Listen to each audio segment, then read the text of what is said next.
जय शिवराय. आता आपण समोर बघा, महादरवाजाच्या तटबंदीच्या वरच्या बाजूला एक नेसमीच्या पहाऱ्याची चौकी आहे. त्या चौकी पहाऱ्याजवळ अगदी डोंगराच्या गुफेत नैसर्गिक गुफेचा तटबंदी दगडाचं बांधकाम करून चौकीची निर्मिती केलेली आहे. तर ती आपण पाहायला चाललोय.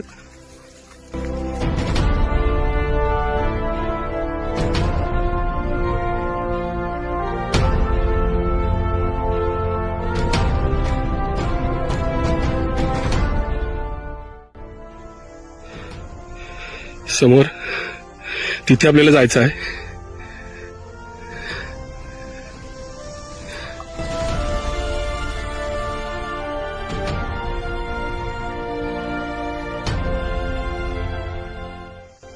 आपण त्या नेसमीच्या पहाऱ्याच्या चौकीजवळ आलेलो आहोत.